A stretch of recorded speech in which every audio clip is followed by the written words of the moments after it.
तपाईँलाई परमेश्वरदेखि टाढो भएको महसुस भएको छ, सङ्गतिदेखि टाढो भएको, म त टाढो भइसकेँ, म त अब खेर गइसकेँ, अब मेरो लागि त्यति आशा छैन, अनि म फर्केर पनि त्यति केही हुनेवाला छैन, अनि म त धेरै नै बिराना भइसकेँ भनेर मन कतै मार्नु भएको छ कि तपाईँले? म तपाईँहरूलाई भन्न चाहन्छु, परमेश्वरले तपाईँलाई एक पलको लागि पनि बिर्सिनु भएको छैन। परमेश्वरले तपाईँलाई बिर्सिनुहुन्न, परमेश्वर तपाईँको लागि आउनुहुन्छ है। त्यो उडन्त पुत्रको अगाडि दुईवटा उखान छ जहाँनिर चाहिँ हराएको सिक्कालाई खोजेको छ। त्यो मान्छेले डेस्परेसनमा कहिले पाउँछु होला, त्यो सिक्का नपाइन्जेलसम्म उसकोमा भएको सिक्काहरूलाई पनि उसले बिर्सी पठाएर त्यो हराएको सिक्कालाई चाहिँ उसले खोजेको छ।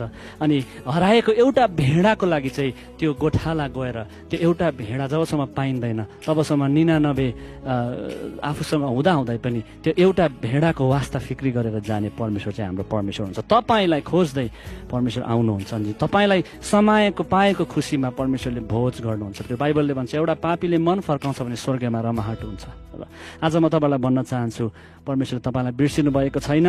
तपाईँको आँसुहरू देख्नु भएको छ, तपाईँको एक्लोपन, तपाईँको गिल्ट देख्नु भएको छ। फर्किनुहोस् र परमेश्वरले तपाईँलाई तुरन्तै अँगाल्नुहुन्छ अनि रिस्टोर हुनुहोस्। उहाँको माया चाहिँ फर्केर आउने, नेचरलाई डिफाई गर्ने माया हो, खोला फर्केर आउँदैन।